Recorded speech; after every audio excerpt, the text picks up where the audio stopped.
వాక్యంలోనికి వెళ్ళిపోదాం. మహోన్నతుడ, మహా గొప్ప తండ్రి, స్తుతులకు స్తోత్రములు కారకుడైన మా ప్రియ పరలోకపు తండ్రి, ఈ మధ్యాహ్న కాల సమయము ఫిబ్రవరి 2025 సంవత్సరంలో మమ్మల్ని అందరినీ నీ రెక్కల చాటును భద్రపరిచి సజీవ లెక్కలో ఉంచి నేను ఇప్పటి వరకు నాయన ప్రభా ఇదిగో పాటల ద్వారా మిమ్మల్ని మహిమపరచడానికి, వాక్య భాగం ద్వారా నాయన ప్రభా ఇదిగో మేమందరము కూడా నాయన ప్రభా వాక్యాన్ని నేర్చుకోవడానికి సహాయం దయచేసినందుకే మీకు వందనాలు, స్తుతులు, స్తోత్రాలు తండ్రి. మొట్టమొదటిగా వాక్యాన్ని మాట్లాడడానికి సహాయం దయచేసిన బ్రదర్కి మీకు వందనాలు తండ్రి, స్తోత్రం తండ్రి. ఇదిగో నాయన ప్రభా ఇప్పుడు నాయన మేము మీ వాక్యంలోకి నాయన వెళ్ళుచుండగా మీ ఆత్మతో నింపండి తండ్రి. ఇక్కడున్న ప్రతి బిడ్డపై మీ పరిశుద్ధ ఆత్మని కుమ్మరించండి తండ్రి. మరి ముఖ్యంగా నాయన ప్రభా నన్ను నాయన మీ ఆత్మతో నింపి నాయన ఇక్కడ మా గొప్పతనాలు ఏమొద్దు కానీ సమయోచితమైనటువంటి జ్ఞానంతో మీ మాటలు మనం నాయన ప్రభ ధ్యానించుకోవడానికి సహాయం దయచేయమని, ఇక్కడ చేయని ప్రతి బిడ్డను పేరు పేరు వరుసను ఆశీర్వదించి దీవించమని, అందరినీ ఆత్మతో నింపమని మా ప్రభు మీ ప్రియకుమార్ యేసేపేట ప్రార్థించి ప్రతిమాలు వేడుకుంటున్నాం తండ్రి. ఆమేన్, ఆమేన్. చక్కగా ఫస్ట్ మెసేజ్ చెప్పిన బ్రదర్కి ప్రభు పెట్టి వందనాలు తెలియపరుచుకుంటున్నాము. దేవుడు అన్నీ చేయగలడని నమ్ముతున్నారా? కొన్నే చేయగలడని నమ్ముతారా? హల్లెలూయా. ఆయనకు అసాధ్యమైనది ఏమన్నా ఉందా, లేకపోతే ఏమైనా కొన్ని ఆయన చేయలేడులేండి అని నమ్మకమా మీ అందరికీ ఉంది? లే చెప్పండి కరెక్ట్గానే. మనసు లోపల మరి ఎందుకు అంత సందేహం ఉంటుంది మన జీవితాలకి? మనం ఏదైనా అడిగేటప్పుడు ఎందుకనో మన జీవితాలకి చాలాసార్లు మనము ఆయన అన్నీ చేయగలడని ఇప్పుడు అందరూ చక్కగా చెప్పేసాము. ఆయనకి అన్నీ కూడా సాధ్యమని కూడా మనందరికీ కూడాను తెలుసు. అయినా కూడా మనము ఏదైనా అడగాలన్నా, దేవునిని ఏదైనా సరే మనం మాట్లాడుకోవాలన్నా కానీ ప్రతి చోట మనలో ఉండేదేంటి? సందేహము, సమస్య, సనుగులు కదా. సనుగులు, ఇవి చేస్తారో చెయ్యరో, ఇప్పుడు ఎందుకులే అడగటము, ఇలాంటివన్నీ మన జీవితాల్లో ఉంటాయి. ఆయన అన్నీ చేయగలడని నమ్మితే ఈరోజు దేవుడు మనతో మాట్లాడడానికి ఇష్టపడుతూ ఉన్నారు. ఇందాక సిస్టర్ చదివినటువంటి వాక్య భాగంలో నుంచి మనం కొన్ని 2 మాటలు కూడా చదువుకోవచ్చు. చూడండి, కీర్తనలు మనం చక్కగా ఈరోజు చదివినటువంటి కీర్తనల్లో అక్కడ ఉన్నటువంటి కీర్తనకారులు కూడాను, కీర్తనలు రచించిన వారు కూడాను ఎంత చక్కగా అంటూ ఉన్నారో ఒకసారి చూడగలిగితే మనము కీర్తనలు 43 మనం ఈరోజు చదివిన ఏంటి 43 and 45 కదా. 43 దగ్గరికి రాగలిగితే ఒక్కసారి అక్కడ 43లో 5వ వచనంలో అక్కడ భక్తులు ఏమంటున్నారో ఒకసారి చూద్దామా. నా ప్రాణమా నీవేళ కృంగి ఉన్నావు, నాలో నువ్వేళ తొందరపడుచున్నావు, దేవుని యందు నిరీక్షణ ఉంచుము, ఆయన నా రక్షణకర్త, నా దేవుడు, ఇంకను నేను ఆయనను స్తుతించెదను. హల్లెలూయా, హల్లెలూయా. ఇక్కడ ఈ కీర్తనను రచించింది ఎవరు? ఈ కీర్తనను రచించింది కోరహ కుమారులు అనేటటువంటి వారు అనమాట. వారు కూడా ఇక్కడ ఏం చెప్తూ ఉన్నారు అంటే, నా ప్రాణమా నీవేళ కృంగి ఉన్నావు. ఎప్పుడు ఎందుకు కృంగిపోతా ఉన్నావు నా ప్రాణమా? ఎందుకు కృంగిపోతున్నావు? ఆయన యందు నిరీక్షణ ఉంచుము. హల్లెలూయా. సో అనుదినము మన దేవుడు మనల్ని పోషించేటటువంటి దేవుడు అని వాక్య భాగం మన దగ్గర ఉంది. ఆ విషయం మనందరికీ తెలుసా?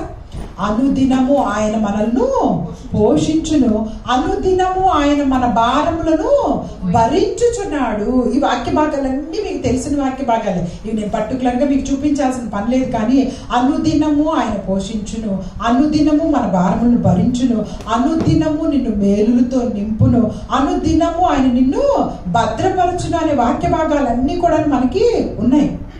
అయినప్పటికీ కూడాను ఇక్కడ భక్తుల జీవితాల్లో కూడా వీళ్ళు కూడా ఏమని చెప్తూ ఉన్నారంటే, నా ప్రాణమా నీవేళ నీలో నువ్వు కృంగిపోతున్నావు, నువ్వు ఒక్కసారి ఆయన యందు నిరీక్షణ ఉంచుము. హల్లెలూయా, హల్లెలూయా.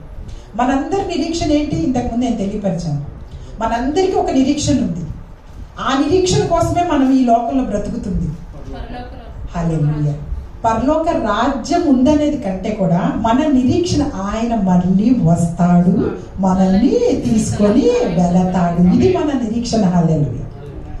పరలోక రాజ్యం ఎలాగో ఉంటుంది, కానీ మనం ఒక వ్యక్తి కోసం ఎదురు చూస్తూ ఉంటే మనం నిరీక్షిస్తూ ఉంటాం కదా. ఎంతసేపు అయితే కూడా మనం ఇంకా చూస్తూ ఉంటాం. మనం రావాల్సిన వాళ్ళ కోసం చూడాల్సిన సమయంలో చూస్తూ ఉంటాం కదా. అలా మనందరికీ ఉన్న ఒక నిరీక్షణ ఏంటి అంటే, ఆయన మళ్ళీ తిరిగి వస్తాడు. దానికోసమే మన నిరీక్షణ ఉండాలి. ప్రభువారు తిరిగి వస్తారు అంటే భయమా, సంతోషమేనా? నిజంగా చెప్పట్లేదు. సంతోషంగా చెప్పగలిగి ఉండాలి. ఎప్పుడు అలా చెప్పగలుగుతాము అంటే మనం సిద్ధపాటులో ఉన్నప్పుడు. మనం ఇంకా సిద్ధపాటులో లేం కాబట్టి మనకేంటంటే భయంగా ఉంటుంది అనమాట ఆయన వస్తాడు అంటే.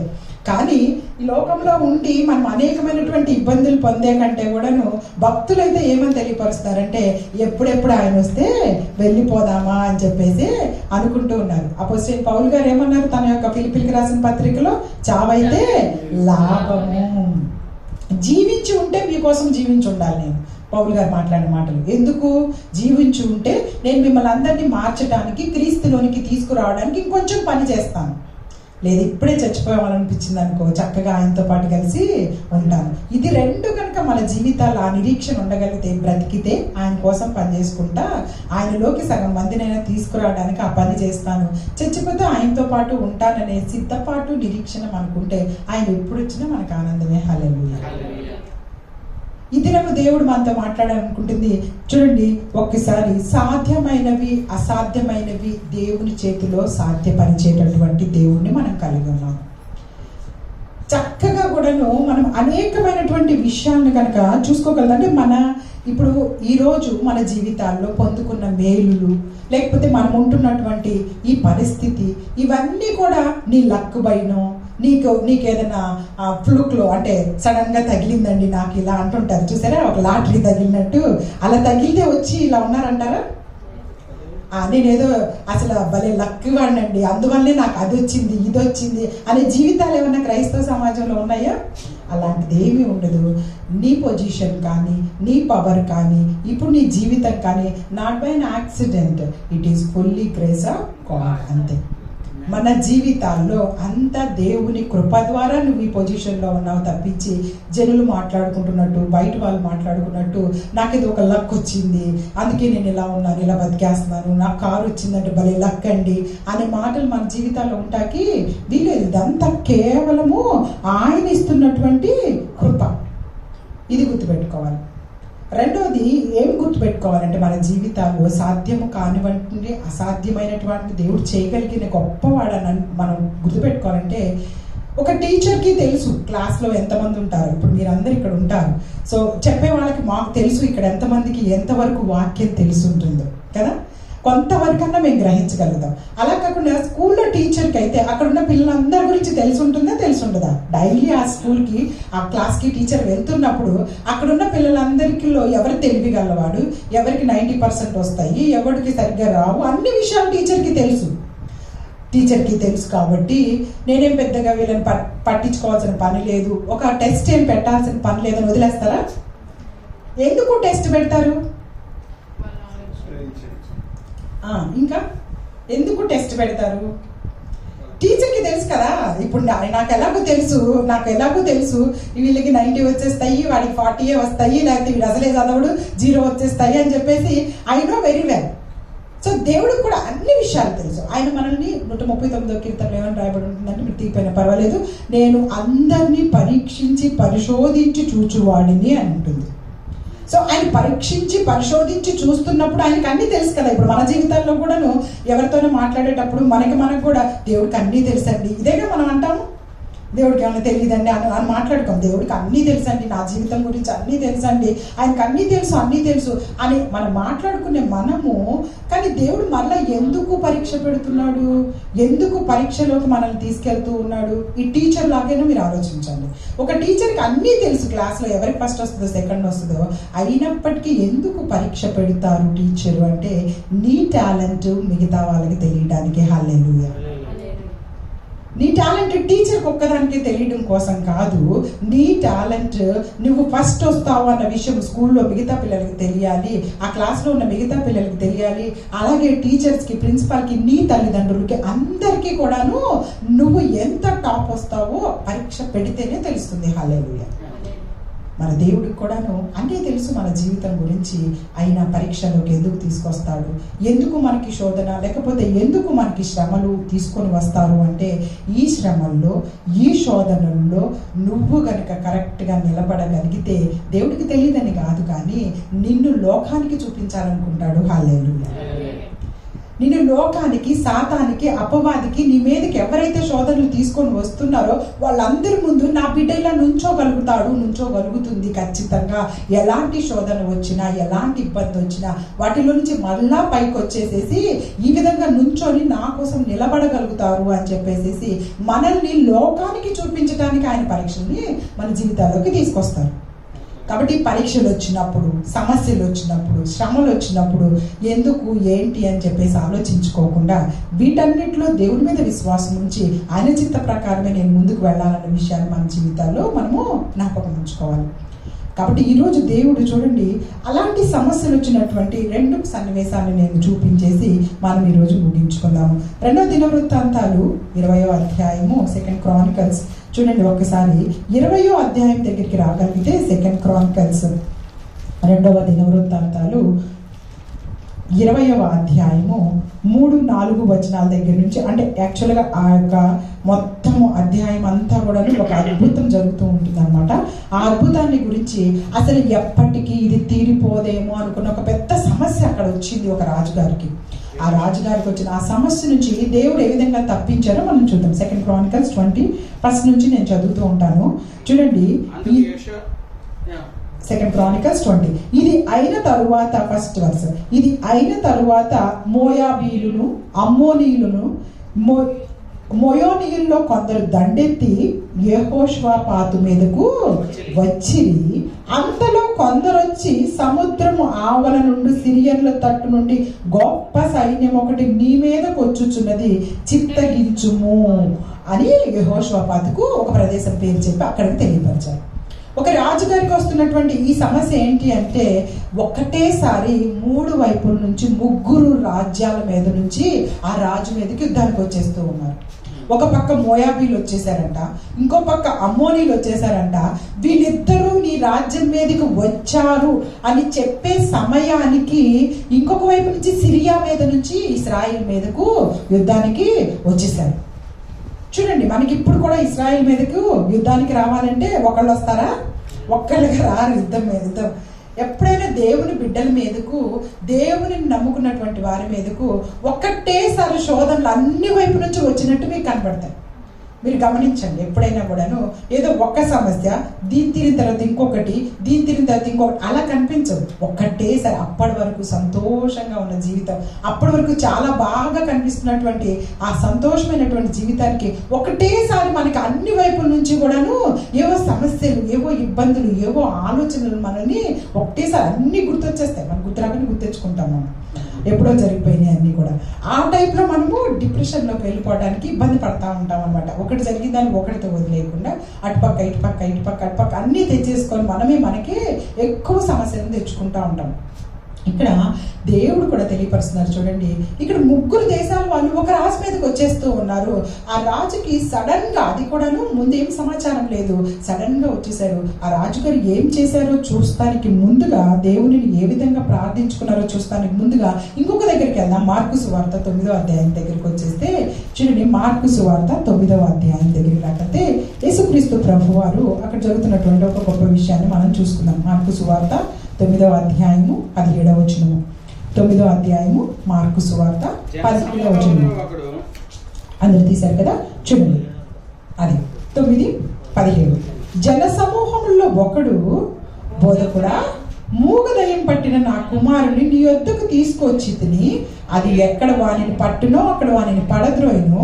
అప్పుడు వాడు నురుగు కార్చుకొని పండ్లు కొరుక్కొని మూర్ఛిల్లును. దానిని వెళ్ళగొట్టుడని నీ శిష్యుని అడిగి తిని, కానీ అది వారి చేత కాలేదని ఆయనతో చెప్పాను. అందుకు ఆయన, ఈ శ్వాసం లేని తరముల ద్వారా నేను ఎంతకాలం మీతో ఉందును, ఎంతవరకు మిమ్మల్ని సహింతును, వాని నా యొద్దకు తీసుకురండి అని వారితో చెప్పగా, వారు ఆయన యొద్దకు వారిని తీసుకొచ్చిరి. దయ్యం ఆయన చూడగానే వారిని విలవిలలాడించింది కనుక వాడు నేల మీద పడి నురుగు కార్చుకొచ్చు పొరలాడుచుండెను. అప్పుడు ఆయన, ఇది వీనికి సంభవించి ఎంతకాలమైందని వాని తండ్రిని అడుగ్గా, అతడు బాల్యము నుండే అది వానిని నాశనం చేయవాలని తరచుగా అగ్నిలో నీళ్ళల్లో పడద్రోయను. ఏమైనా నీ వలనైతే మా మీద కనికరపడి మాకు సహాయము చేయుము అని. అందుకు యేసు, నమ్ముట నీ వలనైతే నమ్మువానికి సమస్తము సాధ్యమని ఆయనతో చెప్పాను. హల్లెలూయా, హల్లెలూయా. 28వ వచనం దగ్గరికి వచ్చేస్తే ఒకసారి మళ్ళీ అక్కడ 28వ వచనం దగ్గరికి రండి. ఆయన ఇంటిలోనికి వెళ్ళిన తర్వాత ఆయన శిష్యులు మేమెందుకు ఆ దెయ్యమును వెళ్ళగొట్టలేకపోతామని ఏకాంతముగా ఆయనను అడిగిరి. హల్లెలూయా. అక్కడ మనకి ముందు వచనంలో మనం చదువుకున్న 17వ వచనంలో చూడండి, బోధకుడా, మూగదయ్యం పట్టిన నా కుమారుని నేను ఎవరి దగ్గరికి తీసుకొచ్చాను? నీ దగ్గరికి తీసుకొచ్చాను, కానీ ఇదిగో మీ శిష్యులను అడిగాను, వాడిని వెళ్ళగొట్టుడని నీ శిష్యుల్ని అడిగాను, కానీ వారి వల్ల కాలేదు అని చెప్పేసి అడుగుతూ ఉన్నారు. కొన్ని విషయాలు మన జీవితాల్లో శిష్యుల వల్ల కూడా కాలేదు. అయితే ఇక్కడ దేవుడు ఏమని చెప్తూ ఉన్నారంటే, నమ్ముచు నీ వలనైతే నమ్మువానికి సమస్తము సాధ్యమే అని చెప్పినప్పుడు ఆ తండ్రి అక్కడ ఒక మాట అంటూ ఉంటాడు అనమాట. చూడండి 24వ వచనము. ఆ మాట అన్నప్పుడు 24వ వచనంలో ఆ తండ్రి ఏమంటూ ఉన్నాడంటే, ఆ చిన్నవాని తండ్రి నమ్ముచున్నాను, నాకు అపనమ్మకము ఉండకుండా సహాయం చేయమని బిగ్గరుగా చెప్పాను. హల్లెలూయా. ఇప్పుడు వాళ్ళ శిష్యులు దయ్యాన్ని వదిలిపెట్టలేకపోవటం వల్ల వాళ్ళ తండ్రికి ఏమొచ్చేసింది? అపనమ్మకం వచ్చేసింది, అవిశ్వాసం వచ్చేసింది దేవుని మీద. ఈరోజు మన జీవితాల్లో కూడాను మనం చేసేటటువంటి కొన్ని పనుల వలన ఎవరికో రావాల్సిన వాళ్ళు క్రీస్తులోనికి వాళ్ళకి అపనమ్మకాలు, అవిశ్వాసాల్లోకి వెళ్ళిపోతూ ఉంటారు. శిష్యులు ఆ దయ్యాన్ని వదిలించలేకపోవడం వల్ల ఆ తండ్రికి అపనమ్మకం వచ్చేసింది దేవుని మీద. అయితే ఆయన చక్కగా ఒక ప్రార్థన చేస్తూ ఉన్నాడు. ఆ ప్రార్థన ఈ దినం మనం కూడా చేయగలిగే వాళ్ళు ఉండాలి. ఆయనకి అన్ని సాధ్యపరచగలిగినటువంటి దేవుడు అని నువ్వు నమ్మగలిగితే నువ్వు ప్రతి విషయంలో కూడా ఆయన పాదాల దగ్గర ఉంచి ప్రార్థన చేయగలిగే బిడ్డలుగా మనం ఉండాలి. ఆయన ఏం ప్రార్థిస్తున్నాడంటే, నాకు అపనమ్మకం ఉండకుండుగా సహాయం దయచేయమని దేవుడిని ప్రార్థించారు. ఎప్పుడైనా చేశారా ఇలాంటి ప్రార్థన? నాకు అపనమ్మకం రావద్దు, అవిశ్వాసం రావద్దు నాలోకి, ఇలాంటివి ఏమి నాలోకి రావద్దు దేవా అని ఎప్పుడన్నా మోకరించి ప్రార్థించుకోవాలి. అప్పుడు అన్నీ నమ్మే విధంగా దేవుడు నీ హృదయాన్ని మార్చివేస్తాడు. హల్లెలూయా. ఇక్కడ వెంటనే వీళ్ళకి భయం వేసింది. యేసయ్య దగ్గర డైరెక్ట్గా అడగడానికి అందరి ముందు భయం వేసింది. అందరు వెళ్ళిపోయారు. ఇంట్లోకి వెళ్ళిపోయిన తర్వాత మేమెందుకని చెప్పేసి ఈ పని చెయ్యలేకపోతున్నాము అని చెప్పేసి సీక్రెట్గా దేవుని దగ్గరికి వచ్చి అడుగుతున్నారు. అక్కడ దేవుడు చెప్పిన ఒక మాట చూసారా? అందుకు ఆయన ప్రార్థన వలనే కానీ మరి దేని వలనైనా ఈ విధమైనది వదిలిపోవట అసాధ్యమని తెలియపరచను. హల్లెలూయా. హల్లెలూయా. ఫుట్ నోట్లో తెలుగు బైబిల్లో ప్రార్థన అన్న దగ్గర ఉపవాస ప్రార్థన అని కూడా రాయబడి ఉంటుంది. ఉపవాస ప్రార్థన వలన మాత్రమే కొన్ని రకాలైనటువంటివి విడిచిపెట్టబడతాయి. హల్లెలూయా. యేసుక్రీస్తు ప్రభువారు 40 దినాలు ఆ కొండ మీద ఉపవాసం పాటించి కిందకు వచ్చిన తర్వాత సాతాను శోధించలేదా? సాతాను శోధించింది. ఆయన వాక్యాన్ని పరిచర్య మొదలు పెట్టడానికి ముందే సాతాను ఆయనను అనేక రకాలుగా శోధించింది. ఫస్ట్ శోధించింది ఏంటి? ఆకలేస్తుంది కదా, ఉపవాసం ఉన్నారు కాబట్టి ఆకలేస్తుంది. చాలా మంది ఆహారం దగ్గర పడిపోతూ ఉంటారని సాతానికి బాగా తెలుసు. అందుకే సాతాను ఎక్కువగా కూడాను ఫస్ట్ నుంచి ఆదాము అవ్వ దగ్గర నుంచి కూడాను పండు తింటావా అని మొదలెడుతుంది అనమాట. నిజంగానే చాలా మంది ఈ లోకంలో నేను కూడా చూస్తూ ఉన్నప్పుడు, గమనిస్తూ ఉన్నప్పుడు ఆహారంతో వాళ్ళని లొంగ తీసుకునే వాళ్ళు ఉంటారు. కొంతమంది ఆహారం అంటే మంచిది పెట్టేసేసి వాళ్ళని ఎలా అయినా మార్చగలిగిన వాళ్ళు ఉంటారు. పాపం అవతల వాళ్ళు తినే వాళ్ళు కూడాను తొందరగా పడిపోయే వాళ్ళు కూడాను ఉంటారు చాలా మంది. సో సాతాను యొక్క అదొక వెబ్ అనమాట, వెబ్ సిరీస్ లాగా వెబ్లో వేసేస్తుంది అనమాట మనకన్నీ కూడాను. సో అక్కడ సాతాను అక్కడ అలాగే అవ్వమని శోధించినట్టే యేసుక్రీస్తు ప్రభువాన్ని కడపట ఆదాము ఆయన, చివరి ఆదాము మన యేసుక్రీస్తు ప్రభువారు. మొట్టమొదటి ఆదాముని పండుతో పడేయగలిగింది, కానీ మన యేసయ్యను ఆ విధంగా చేయలేకపోయింది. 40 దినాలు ఫాస్టింగ్ ఉన్నారు. ఖచ్చితంగా ఆకలిస్తుందని తెలుసు. నువ్వు ఈ రాళ్ళను రొట్టెలు చేసుకొని తిను అంటే ఈజీ, చేసేసుకొని తినేస్తే అయిపోతుంది. కానీ దేవుడు ఏమన్నారు? మనుషుడు రొట్టె వలన మాత్రమే కాదు కానీ దేవుడి నోటి నుంచి వచ్చే ప్రతి మాట వలన జీవిస్తారు. హల్లెలూయా. హల్లెలూయా. కొన్నిసార్లు మీకు ఎప్పుడైనా అలా జీవించిన లక్షణాలు కనిపించాయా? దేవుని మాట వలన జీవించగలిగాను ఈ రోజు అని. దేవుని మాట వినిపించినప్పుడు శక్తిని పొందుకున్నట్టు ఎప్పుడు గుర్తులేదా మీకు? ఈ దినం నిరాశలో, నిస్పృహలో, కుంగిపోయిన దినాల్లో ఏదైనా ఉన్నప్పుడు ఒక దేవుని పాట, ఒక దేవుని యొక్క మాట మిమ్మల్ని ఎప్పుడు భుజింపచేసినంత ఆనందం అనిపించలేదా? ఖచ్చితంగా అనిపిస్తుంది. ఆ విధంగా బ్రతకగలుగుతాం కూడా మనం దేవుని యొక్క మాటల ద్వారా. హృదయాన్ని అందుకే వాక్యంతో నింపుకుంటే మనం ఎంతైనా బ్రతకగలుగుతాం. హల్లెలూయా. అయితే చూడండి, సాతాను మరలా సెకండ్ అటెంప్ట్ ఏం శోధించింది? ఏమి చూపించింది? ఈ లోకం అంతా చూపించేసి, ఇంకో ఒక్క నిమిషం నాకు మోక్కేసావంటే నీకు ఈ లోకం అంతా కూడాను నేను నీకు ఇచ్చేస్తానంటుంది. అదేంటి? నేత్రాశ. మనమైతే ఈజీ, అన్నీ చూపించేసేసి ఈ స్థలము, ఈ పొలము, ఈ ఇల్లు, ఈ కారు ఇవన్నీ నీకు ఇచ్చేస్తాను, నాతో వచ్చేయంటే వెరీ ఈజీ. ఓకేలే, ముందు ఇక్కడ బతికేస్తే పోతే తర్వాత ఎప్పుడో మారిపోవచ్చు. లాస్ట్ మినిట్ ఆయన రెప్పపాటున మారమంటున్నాడు. ఆయన వచ్చే ముందు ఒక రెప్పపాటులో నేను మారిపోతానన్న ఫీలింగ్ మన ప్రస్తుతానికి ఇవన్నీ మనం అనుభవించేద్దామన్నట్టుగానే మన జీవితాలు అనిపిస్తూ ఉంటాయి. కానీ అక్కడ ఏం చెప్పారు? నువ్వు నీ ఒక దేవుణ్ణి ఏటికి కూడా శోధింప వాళ్ళతో. హల్లెలూయా. ఇలాంటి విషయాల్లో మనకి యాకోబు, ఏసావు గారి గురించి కూడా తెలుసు కదా. ఫుడ్ కోసం ఏం చేశారు? ఆహారం కోసము జ్యేష్ఠత్వపు హక్కును అమ్మి వేసుకున్నటువంటి ఏసావు వంటి భ్రష్టుడు మీలో ఎవరైనా ఉన్నాడేమో జాగ్రత్త అని బైబిల్ గ్రంథం రాపించింది. అంటే ఎంత ఈజీగా భ్రష్టుడు అనే పేరు తెచ్చేసుకున్నాడు అంటే, ఒక ఆహారం కోసము ఆ యొక్క చిన్న చిక్కుడుగాయ కూర కోసము. చిక్కుడుగాయ కూర చాలా టేస్టీగా అనిపించింది. చిక్కుడుగాయ కూర వాళ్ళ తమ్ముడు బాగా చేసుకున్నాడు. సో స్మెల్ వచ్చేసింది. ఆయన బయటికి వెళ్ళొచ్చి యాక్చువల్గా ఏసావుది వృత్తి వేటాడటం. ఏసావు వృత్తి వేటాడటం, యాకోబు వృత్తి గొర్రెలు కాసుకోవడం. ఏసావు వృత్తి వేటాడడం. వేటాడు ఆ రోజు ఏమి దొరకలేదు. వేటాడడానికి వెళ్తే ఏమి దొరకలేదు. ఇంట్లోకి వచ్చేసేటప్పటికే తమ్ముడు చక్కగా కూర చేసుకొని మంచి స్మెల్లీగా ఉంది. అది రాగానే బాగా టేస్టీగా అనిపించింది. కొంచెం కూర ఇస్తావా అని చెప్పేసి అడిగాడు. వెంటనే తమ్ముడు ఏమి అడిగేశాడు? నీ జ్యేష్ఠత్వ పాకు నాకు ఇస్తా. కొంచెమన్నా ఏసావుకి ఎలగాలా లేదా? దేని గురించి దేన్ని అడుగుతున్నాడు? అలగాలా లేదా? ఇదేంట్రా, దీనికి ఇది అడగడం ఏంటి? కావాలంటే ఇంకేదైనా చూసుకుందాంలే అనేసి అనాల్సింది పోగొట్టి ఏసావు ఓకే ఈజీగా ఇచ్చేశాడు. యాకోబుకి తెలుసు జ్యేష్ఠత్వపు యొక్క విలువ. ఎందుకంటే తల్లి దగ్గర పెరుగుతూ ఉన్నాడు. అందుకే ఎప్పుడు కూడా స్త్రీలు దైవభక్తి కలిగి ఉండాలి.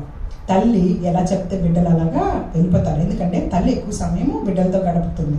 తండ్రి ఎక్కువ సమయం గడపడానికి ఉండదు. వాళ్ళు టైర్డ్ అయిపోయి వస్తారు, వాళ్ళు వేరే పనులు ఉంటాయి, వాళ్ళు బయటికి వెళ్ళి వస్తారు. సో మెనీ పనులు ఉంటాయి వాళ్ళకి. తల్లి ఖచ్చితంగా ఒక ఉద్యోగానికి వెళ్ళి వచ్చినా ఉద్యోగం తర్వాత బిడ్డలతో గడపాలి. సో ఎక్కడ పడితే అక్కడే తిరగాల్సిన పని ఏమి ఉండదు. కాబట్టి మనకి ఖచ్చితంగా బిడ్డలకి దేవుని యొక్క మాటలను నేర్పించగలిగితే, యాకోబుకి తెలుసు, ఏసావుకి తెలియదు. ఏసావు ఎప్పుడు చూసినా కానీ తిండి పిచ్చితో బయట తిరుగుతూ ఉన్నాడు. కానీ యాకోబు ఎప్పుడు కూడా తన దగ్గర ఉంటూ ఈ మాటలు తెలుసు. తన యొక్క జీవితంలో అబ్రహాం గారి దగ్గర నుంచి వాళ్ళకున్న వాగ్దానాలన్నీ కూడాను తెలుసు. జ్యేష్ఠత్వపు హక్కు నేను చెప్పాను ఇంతకుముందు. మనలో ఎవరికైనా మీకు గుర్తుంటే చెప్పండి, ఏంటి జ్యేష్ఠత్వంలో? ఎందుకు జ్యేష్ఠత్వం కావాలని కోరుకున్నాడు యాకోబు? ఎందుకు ఏసావు దగ్గర నుంచి వెంటనే నాకు జ్యేష్ఠత్వం అంటే అక్కడ ఏమైనా చాలా ఆస్తులు ఉన్నాయనా? వాళ్ళ ఇంట్లో ఉన్న ఆస్తులు ఇస్తే ఇద్దరికి కొడుకులే కాబట్టి సమానంగా ఇచ్చిస్తారు. పెద్ద ఏమి దాని గురించి నీకు వచ్చింది నాకు వచ్చింది అని ఏం లేదు. తెలుసా ఎవరికైనా? జ్యేష్ఠత్వంలో ఎందుకు జ్యేష్ఠత్వాన్ని కోరుకున్నాడు? ఆ జ్యేష్ఠత్వం వల్ల ఏం పోగొట్టుకున్నాడు ఏసావు అనే విషయం తెలుసా బైబిల్ గ్రంథంలో? ఆ తర్వాత నుంచి ఎక్కడైనా చూడండి, అబ్రహాము, ఇస్సాకు, యాకోబుల దేవుణ్ణి పిలిపించుకోవడానికి నేను ఇష్టపడుతున్నాను అంటాడు. రావాల్సింది ఎవరు అక్కడ? అబ్రహాము, ఇస్సాకు, ఏసావు రావాలి. కానీ ఏసావు ఆ యొక్క దాన్ని వెనక్కి తోసేసుకోవడం వలన అబ్రహాము, ఇస్సాకు, యాకోబు దేవుణ్ణి పిలిపించుకోవడానికి నేను సిగ్గుపడను. నాకు ఇష్టం వాళ్ళ దేవుణ్ణి నేను చెప్పుకోవడానికని యెహోవా తండ్రి ఆనందంగా చెప్పుకుంటూ అనేక చోట్ల రాయబడి ఉంటుంది. ప్రతి చోట అదే మెన్షన్ చేసి ఉంటుంది. కీర్తనల్లో కూడా అనేక చోట్ల అబ్రహాము, ఇస్సాకు, యాకోబుల దేవుణ్ణి నేను దేవుణ్ణి అని చెప్పుకుంటాను. జ్యేష్ఠత్వ పాకు విలువ ఏంటో తెలుసా? ఆ జ్యేష్ఠుల్లో నుంచి యేసుక్రీస్తు ప్రభు వారు వస్తారు. హల్లెలూయా. ఆ జ్యేష్ఠత్వపు హక్కుని పోగొట్టుకున్నాడు ఏసావు. అందులో నుంచి, ఆ జనరేషన్స్ లో నుంచి, వాళ్ళ యొక్క లైన్లో నుంచి రావాల్సినటువంటి వాడు యేసుక్రీస్తు ప్రభు వారు రావాల్సినటువంటి ఏసావు దాన్ని కోల్పోయాడు. యాకోబు దాన్ని అందుకున్నాడు. హల్లెలూయా. నువ్వు కూడా నేను కూడా ఏ చిన్న చిన్న ఆశల కోసం దేన్ని కోల్పోతున్నామో, నువ్వు ఏ లైన్లో నుంచి పక్కకి వెళ్ళిపోతూ ఉన్నావో ఆ లైన్ కోసము యేసుక్రీస్తు ప్రభువు నీ కోసం ఏం అట్టి పెట్టి ఉన్నారో అది మనము మర్చిపోకూడదు. ఇక్కడ ఏదైనా సరే సాధ్యమయ్యేది ఒక ప్రార్థనా జీవితం వలన అని దేవుడు తెలియపరచడానికి ఇది నేను తీసుకొచ్చాను. ఇప్పుడు యెహోషాపాతు ఏం చేస్తున్నాడో అక్కడికి వెళ్ళిపోదాం. చూడండి, అక్కడ యుద్ధానికి అందరూ వచ్చినప్పుడు యెహోషాపాతు ఏ విధంగా తెలియపరుస్తూ ఉన్నారో చూడండి. ఒక్క నిమిషం కనుక మనందరం చూసుకోగలిగితే చూడండి, 20వ అధ్యాయం దగ్గరికి రాగలిగితే అక్కడ 3వ వచనం, అందుకు యెహోషాపాతు భయపడి యెహోవా యొద్ద విచారించుటకును మనస్సు నిలుపుకొని యూదా అంతటా ఉపవాస దినము ఆచరింపవలనని చాచింపగా యూదా వారు యెహోవా వల్ల సహాయం వేడుకొనుటకై కూడుకొనిది. యెహోవా యొద్ద విచారించుటకు యూదా పట్టణంలన్నిటిలో నుండి జనులు వచ్చిరి. హల్లెలూయా, హల్లెలూయా. అక్కడ 6వ వచనంలో చూస్తే యెహోషాపాతు ఎలా ప్రార్థిస్తున్నారో చూడండి. మా పితరుల దేవా యెహోవా, నువ్వు ఆకాశమందు దేవుడై ఉన్నావు, అన్ని జనుల రాజ్యమును ఏలువాడవు నువ్వే. నువ్వు బహుబలము కలవాడవు, పరాక్రమ కలవాడవు. నిన్ను ఎదిరించుటకు ఎవరికి బలము చాలదు. నీ జనులైన ఇశ్రాయేలు ఎదుటి నుండి ఈ దేశపు కాపురస్తులను తోలివేసి నీ స్నేహితుడైన అబ్రహాము యొక్క సంతతికి దీనిని శాశ్వతంగా ఇచ్చిన మా దేవుడవు నీవే. వారు అందులో నివాసం చేసి కీడైన, యుద్ధమైన, తీర్పైన, తెగులైన, కరువైన మా మీదకి వచ్చినప్పుడు మేము మా మందిరం ఎదుట నీ ఎదుట నిలబడి మా శ్రమలో నీకు మొరపెట్టిన ఎడల నువ్వు ఆలకించి మమ్మల్ని రక్షించుదు అని అనుకొని ఇచ్చట నీ నామ ఘనత కొరకు ఈ పరిశుద్ధ స్థలమును కట్టించిరి. నీ పేరు ఈ మందిరమునకు పెట్టబడిను కదా. హల్లెలూయా.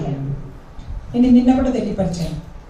స్తుతులు, ఆరాధనలు, ప్రార్థనలు, వీటిలో ఏం చేస్తాము అంటే మనము ఒకసారి దేవుని యొక్క మహాకార్యాలను జ్ఞాపకం చేసుకుంటాం. ఆ కార్యాలను పదే పదే మనం జ్ఞాపకం చేసుకోవడం వల్ల మనము నూతనమైన శక్తిని పొందుకుంటాము. దేవునికి కూడా అది మహిమగా ఉంటుంది అనమాట. ఏంటి అంటే నా బిడ్డలు నా కార్యాలను పదే పదే తెలియపరచడం వలన అపవాది లయపరచబడతా ఉంటాడు. అపవాది యొక్క శక్తి తగ్గిపోతూ ఉంటుంది మన జీవితాల్లో. కాబట్టి ఆయన చేసిన మేలుల్ని మనం పదే పదే చెప్పగలిగి ఉండాలి. ఇక్కడ చూడండి, యెహోషాపాతు ఎప్పుడో తన పితరులు చేసిన విషయాలు, వాళ్ళకి నువ్వు ఎలా సహాయం చేసావు, ఇవన్నీ జ్ఞాపకం చేసుకుంటూ ఇదిగో నువ్వు ఎంతో శౌర్యం కలిగినవాడు, బలం కలిగిన వాడు, ఖచ్చితంగా నువ్వు చేయగలుగుతావు, నువ్వు తప్పించి మాకు ఈ కీడు నుంచి. ఎన్ని మాటలు రాశారు అక్కడ చూసారా? యుద్ధమైన, తీర్పైన, కీడైన, తెగులైన, కరువైన, వీటన్నిటిలో నుంచి కూడాను మమ్మల్ని రక్షించగలిగిన వాడు నువ్వే అని చెప్పేసి ఏ రోజు నువ్వు కూడా నేను కూడా మొరపెట్టుకొని ఆయనకు ప్రార్థన చేసే వాళ్ళలో ఉండాలి మనం. ఇలాంటి ప్రార్థన జరిగిందండి. అదంతా తర్వాత చదువుకోండి మీరు, తర్వాత ఇంటికి వెళ్ళిన తర్వాత అసలు ఎంత గొప్ప అద్భుతం దేవుడు చేశారో మనం ఇప్పుడు చూడగలుగుతాం అనమాట. చూడండి, 20వ అధ్యాయంలో 21వ వచనం దగ్గరికి రాగలిగితే ఇంత ప్రార్థన అయిపోయిన తర్వాత 21వ వచనంలో, మరియు అతను జనులను హెచ్చరిక చేసిన తర్వాత యెహోవాను స్తుతించుటకు గాయకులను ఏర్పరిచి. చూడండి, ఒక పక్క యుద్ధము, ఆ యుద్ధ భయాన్ని గురించి వారు పూర్తిగా మర్చిపోయారు. ప్రార్థనలో గడుపుతూ ఉన్నారు. ప్రార్థనలో గడుపుతూ ఇంకా ఏం చేస్తూ ఉన్నారు అంటే పాటలు, స్తుతులు, ఆరాధనలు మొదలు పెట్టారు. అలా చేయగలుగుతున్నామా మనం? ఏదైనా బాధ వచ్చిందంటే ఇవన్నీ మర్చిపోయి వేరే వైపు వెళ్ళిపోతూ ఉంటాం ఫాస్ట్గా. సో అది కాదు దేవుడు కోరుకునేది. నీకు వచ్చిన బాధను బట్టి, ఇబ్బందిని బట్టి నువ్వు ఇంకా దేవుని వాక్యం చదివే దానిలోకి రావాలి. నీకు అన్ని బాగున్నప్పుడు దేవుని వాక్యం చదవడం పెద్ద విషయం కాదు. ఏది బాగలేదో అప్పుడు నిజంగా దేవుని దగ్గర మోకరించగలిగితే ఆ సమస్య నీ దాకా రాకుండా చేస్తాడు. హల్లెలూయా. ఇక్కడ చూస్తే ఇక్కడ వెంటనే వీళ్ళు ఏం చేస్తూ ఉన్నారంటే గాయకులను ఏర్పరిచారట. వారు పరిశుద్ధ అలంకారాలు ధరించి సైన్యం ముందర నడుచుచు యెహోవా కృప నిరంతరమును ఆయన స్తుతించుటను, స్తోత్రం చేయుటకు వారిని నియమించును. వారు పాడుటకు, స్తుతించుటను మొదలు పెట్టగా. ఇక్కడ ఏం జరిగిందో తెలుసా? ఈ వచనాలన్నీ మీరు తర్వాత చదువుకోండి. అలా పాటలు పాడటం వీళ్ళు మొదలు పెట్టగానే 3 వైపుల నుంచి సైనికులు వచ్చేసారు కదా, 3 కంట్రీస్ నుంచి వచ్చేసారు కదా. ఈ 3 కంట్రీస్ లో వచ్చిన వాళ్ళే ఎవరో తెలుసుకోలేక వాళ్ళని వాళ్ళే చంపుకొని చచ్చిపోయారట. హల్లెలూయా. 3 దేశాల సైనికులకి వీడు మనవడా అని తెలియలేకపోయింది, వాడు అవతలోడు కంట్రీ వాడా అని తెలియలేకపోయింది. అందరూ ఒకటేసారి ఆ ప్రదేశంలోకి వచ్చేసారు. అందరూ కూడా వేరే వేరే డ్రెస్సుల్లో కూడా లేరు, అందరు సైనికుల డ్రెస్సుల్లోనే ఉన్నారు. ఎవరు అసలు ఏ సైనికుడు ఎవరో తెలియలేదు. వెంటనే అందరూ ఒకరినొకరు పొడుచుకొని అందరూ చచ్చిపోయారంట. ఒక్కసారి చూడగలిగితే చూడండి, 23వ వచనం నేను చదువుతాను చూడండి. అమ్మోనీయులు, మోయాబీయులు, సేయారు మన్ని నివాసులు బొత్తిగా చంపి నిర్మూలనం చేయమని పొంచి ఉండి వారి మీద పడి వారు సేయారు కాపురస్తులను కడముట్టించిన తర్వాత తమలో ఒకరినొకరు చంపుకొనుట మొదలు పెట్టిరి. ఎంత అద్భుతం! అసలు యెహోషాపాతు ఇంకా యుద్ధ భూమిలోకి రానే లేదు. వారి సైనికులైతే ఇంకా యుద్ధం దగ్గరికి రానే లేదు. వచ్చిన ముగ్గురే వాళ్ళ మైండ్ సెట్కి అలా అనిపించేసి ఏది పడితే అది చేసేసుకొని అందరినీ చంపారంట. ఇంకో గొప్ప విషయం ఏంటో తెలుసా? చూడు, ఇప్పుడు యూదా వారు అరణ్యమందు అప్పుడు అంటర్ అవుతున్నారు వీళ్ళు ఎవరు? యెహోషాపాతు వాళ్ళు. 24వ వచనంలో చూడండి, యూదా వారు అరణ్యమందున్న కాపురుల దుర్గము దగ్గరకు వచ్చి సైన్యము తట్టు చూడక వారి శవములై నేలపడి ఉన్నారు. వారు ఒక్కడు తప్పించుకొన లేదు. చూసారా, ఎవ్వరు కూడాను తప్పించుకోలేకుండా ఒకరినొకరు మిగిలినట్టు చంపేసుకుని వీళ్ళు ఇప్పుడు యుద్ధ భూమిలోకి వచ్చేసరికి అందరూ చనిపోయినారు. ఎంత భయానకమైన పరిస్థితి నుంచి దేవుడు ఎంత ఈజీగా ఆ పరిస్థితిని మార్చేశాడో అర్థం చేసుకోండి. హల్లెలూయా. ఇక్కడ అది చెప్పడానికే నేను తెలియపరుస్తాను. ఒక పక్క 3 దేశాల మీద వాళ్ళు ఒక రాజు మీదకి వచ్చేస్తుంటే ఆ రాజు భయపడిపోయి ఎంతో భయమైన పరిస్థితుల్లో నుంచి దేవుడు ఎంత ఈజీగా వాళ్ళల్లో వాళ్ళే చంపేసేసుకొని వెళ్ళి చూసేసరికి ఏం లేదు, యుద్ధ భూమిలో అందరూ చనిపోయి పడిపోయి ఉంటే అది ఎంత సంతోషకరమైనటువంటి విషయం.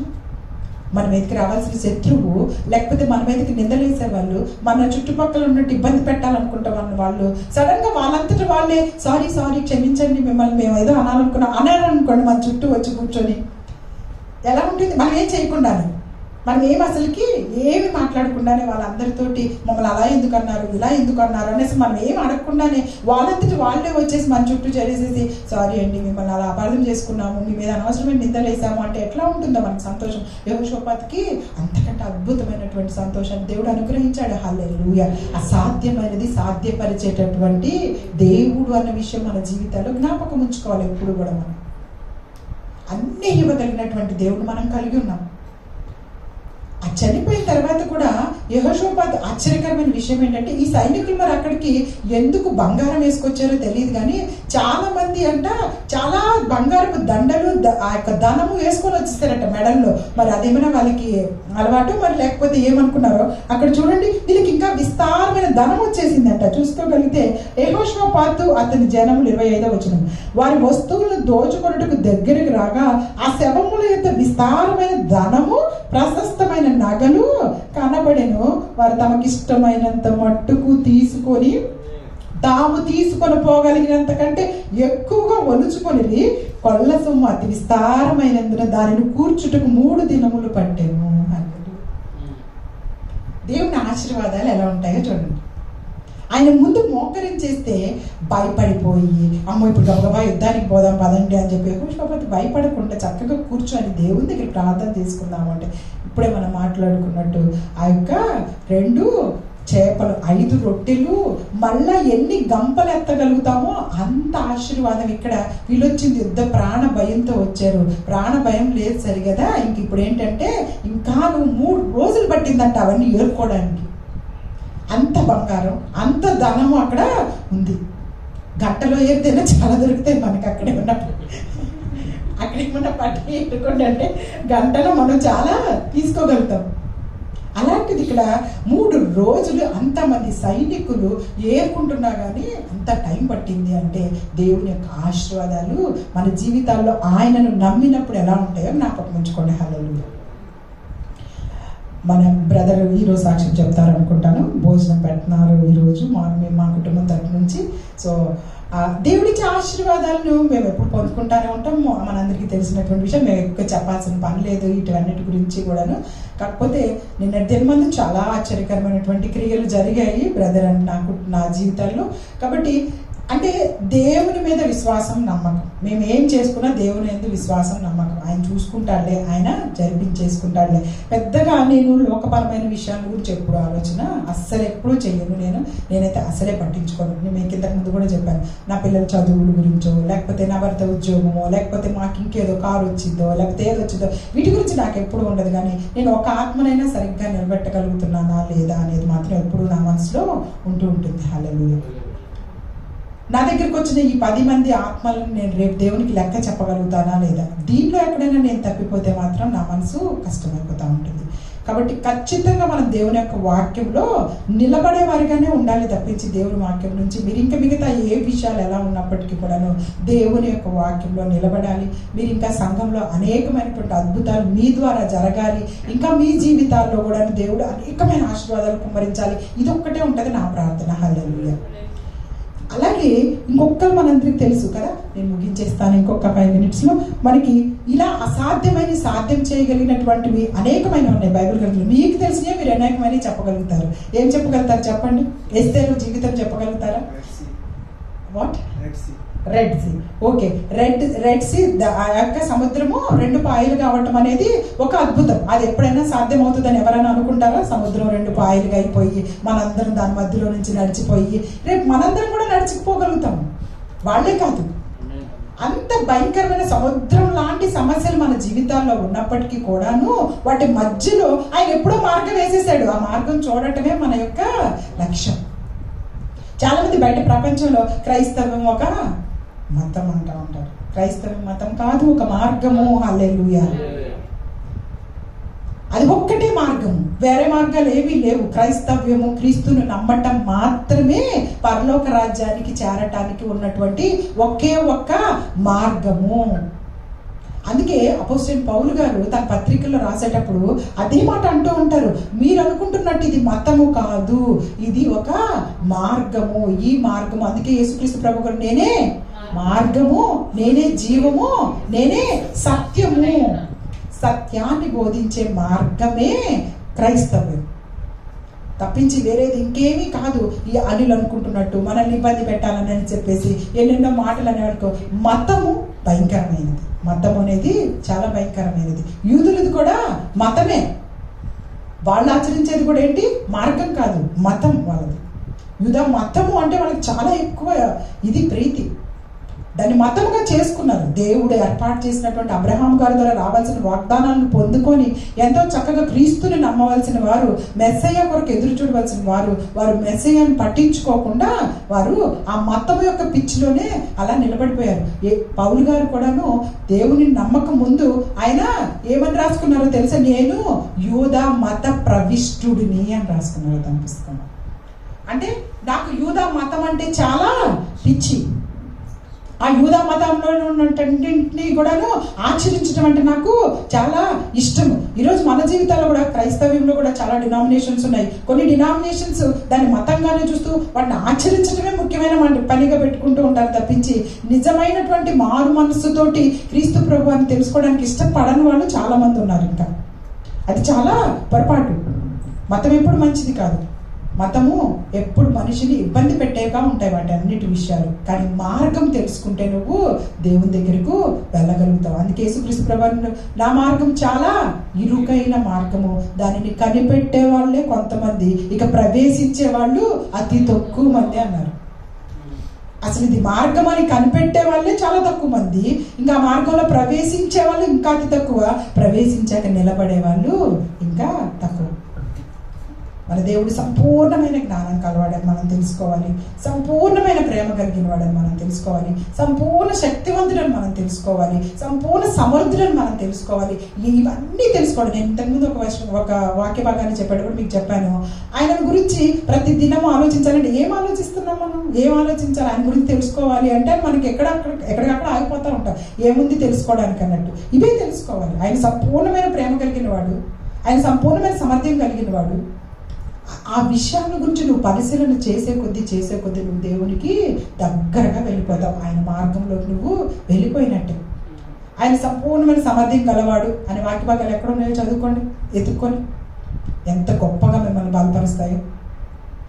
ఆయన సంపూర్ణమైన ప్రేమ కలిగిన వాడు, ఎత్తుక్కొని చదువుకోండి. ఎంత చక్కగా దేవుడు మిమ్మల్ని బలపరుస్తాడు. ఆయన నిత్యము మనల్ని ప్రేమిస్తూనే ఉంటారు. ఆయన ప్రేమకు అంతులేదు. ఆయనే ప్రేమ, సర్వ పరిపూర్ణత ఆయనలోనే ఉన్నది. కాబట్టి ఆయన అన్ని దయచేయగలిగినటువంటి దేవుడు. మనకి ఇప్పుడు ఎస్తేరు గారి గురించి చెప్పారు. ఎస్తేరు గారు ఆ యొక్క దినాలలో ఎంతమందిని రక్షించింది చెప్పండి. ఇప్పుడు అసాధ్యమైన సాధ్యమయ్యే చెప్పుకుంటున్నాం మనం. ఓకే, ఎస్తేరు గారు జీవితంలో ఆవిడ ఆ యొక్క దేశానికి మహారాణి అవ్వటం వలన ఆవిడ అక్కడ ఎంతమందిని రక్షించుకోగలిగిందో తెలుసా? 127 దేశాలలో ఉన్న యూదులను కాపాడగలిగింది. హల్లెలూయా. ఆ రోజు 127 దేశాల్లో ఉన్న యూదులను చంపాలని ఆజ్ఞ వెళ్ళిపోయింది ఆల్రెడీ. ఆ ఆజ్ఞను మరలా రాజుగారి దగ్గర నుంచి ముద్ర కూడా పడిపోయింది. అది ఆల్రెడీ వెళ్ళిపోయినటువంటి ఆ యొక్క ఇన్ఫర్మేషన్ని మళ్ళీ వెనక్కి తీసుకొని రాగలిగి వాళ్ళందరినీ ఎక్కడెక్కడ యూదులు ఉన్నారో వాళ్ళందరినీ కూడా చంపకుండా ఆపేయగలిగింది. అలా యూదుల్ని చంపకుండా ఆపేయగలిగింది కనుక క్రీస్తు ప్రభు వారు మరలా రావడానికి అవకాశం ఉంది. హల్లెలూయా. ఇలా అనేకమైనటువంటి కార్యాలను మనము చూస్తూనే ఉంటాం. నెహమ్యా గారు తెలుసు కదా. నెహమ్యా గారు ఎంతమందికి తెలుసు? ఎంతమందికి తెలుసు అంటే నెహమ్యా గారు నాకు పరిచయం లేదండి. నేను ఆయన కాలంలో లేననకండి. నెహమ్యా గారు పరిచయం అంటే బైబిల్ గ్రంథంలో ఉండేటటువంటి ఒక భక్తుడు అనే విషయం తెలిస్తే చాలు. నెహమ్యా గారు ఆ యొక్క రాజ్యంలో ఆయన ఎక్కడ పనిచేస్తూ ఉన్నారు? రాజుగారికి జ్యూస్ ఇచ్చే పనిలో ఉన్నారు. రాజుగారికి ద్రాక్షరసం పోసేటటువంటి పనిలో నెహమ్యా గారు నియమింపబడ్డారు. అంటే దేవుడు ఒక్కొక్కరిని ఏ పని మీద నియమిస్తున్నారో చూడండి, గమనించండి.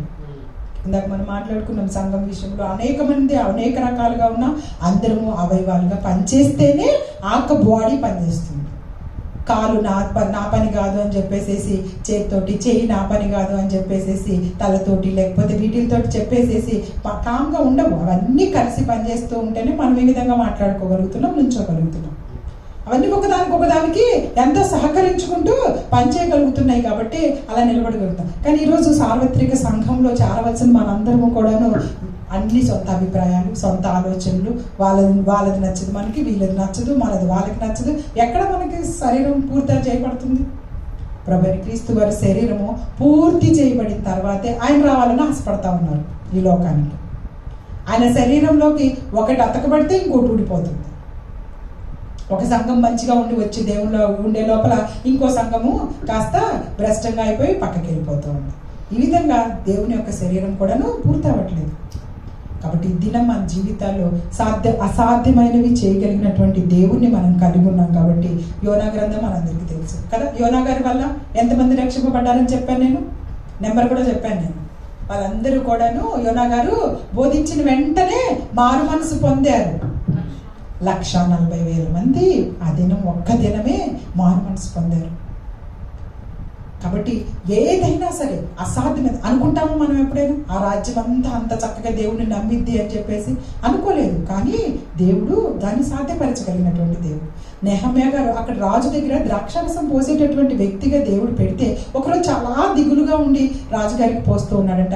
ఎందుకు నువ్వు అంత దిగులుగా ఉన్నావు అని రాజుగారు అడిగారంటే, ఎప్పుడు సంతోషంగా చక్కగా ఉంటావు కదా, ఎందుకు ఇలా ఉన్నావు అని అడిగినప్పుడు, అయ్యా మా యూదుల దగ్గర అక్కడ చాలా భయంకరంగా ఉంది పరిస్థితి, వాళ్ళందరినీ కూడాను అక్కడ చాలా శిక్షలు, చాలా భయంకరమైన పరిస్థితిలో ఉన్నాము అన్నప్పుడు వెంటనే ఆ రాజుగారికి దేవుడు మంచి మనసు ఇచ్చి వెంటనే ఏమన్నారు అంటే, నువ్వేమనుకుంటున్నావో నీ వాళ్ళందరూ ఎక్కడైతే బాధపడుతున్నారు అనుకుంటున్నావో అక్కడికి వెళ్ళి వాళ్ళందరినీ పరామర్శించి వాళ్ళకి ఏం కావాలో నువ్వు చూసి రాపో అంటే ఆయన ఒకటే అడిగాడు, నేను ఒక ఆలయం కట్టుకోవాలనుకుంటున్నానయ్యా. నా యొక్క యూదులందరికీ ఆల్రెడీ అప్పటికి సొలొమోను గారు కట్టించిన ఆలయం పడగొట్టబడిపోయింది, పడేసేసి కాల్చివేయబడినాయి అనమాట.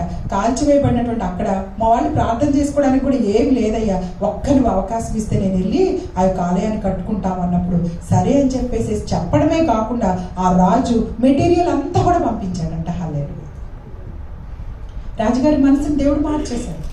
ఎస్తేరు గ్రంథంలో కూడా నేను చెప్పాను, రాజుగారికి నిద్ర పట్టలేదంట. ఆ రోజు నిద్ర పట్టకుండా చేయగలుగుతాడు దేవుడు నీ జీవితాల్లో సాహసకార్యాలు చేయాలంటే. అది రాజైనా, నీ పక్కన యజమానైనా, నీ యొక్క బాస్ అయినా.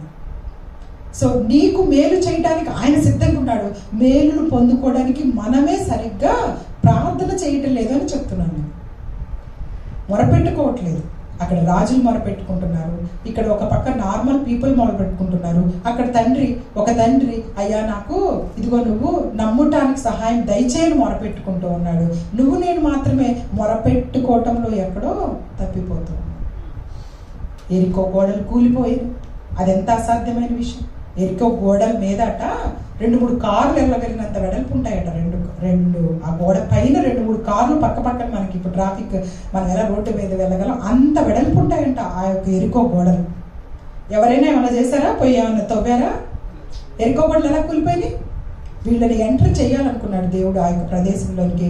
అప్పుడు ఎరికో గోడలు ఎలా కూలిపోయారు? ఏం చేశారు వీళ్ళంతా?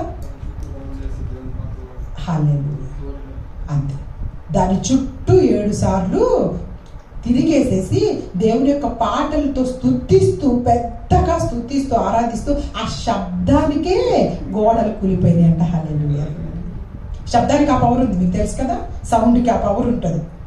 ఎక్కడైనా బయట సౌండ్ అయితే మనం కదులుతామా లేదా? ఇక్కడ పెద్ద పెద్దవి ట్రక్కులు అవి వెళ్ళినప్పుడు, లేదా ఎవరైనా పెద్దగా ఎవరి దాకా ఎందుకు ఈ మైక్ సౌండ్లు కొంచెం పెద్దగా డిస్టర్బెన్స్ అయినాయి అనుకోండి, మనకు ఒక రకమైనటువంటి వైబ్రేషన్స్ ఉంటాయి కదా మన బాడీలో. అలాంటి వైబ్రేషన్స్ క్రియేట్ చేసి ఎరికో గోడలను పగలగొట్టారు దేవుడు. హల్లెలూయా. వీళ్ళు పాడింది మామూలుగానే వాళ్ళకు వచ్చిన గొంతుతోనే హల్లెలూయా అన్నారు, స్తుతి ఆరాధనలు పాడుకున్నారు. కానీ ఆ సౌండ్ని దేవుడు గోడలు కూల్చే అంతగా మార్చగలరు. హల్లెలూయా. సో నా జీవితంలో కూడా స్తుతులు, ఆరాధనలు, ప్రార్థన, విశ్వాసం, నమ్మకం వీటి మీద మన పునాదులు ఉన్నాయి. కాబట్టి క్రీస్తు వారి దగ్గరికి మనం వచ్చినప్పుడు వీటిల్లో ఉండాలని కోరుకుంటూ ఇచ్చిన వాక్య భాగాన్ని దేవుడు ఆశీర్వదించి దీవించిన దాకా amen. God bless you all.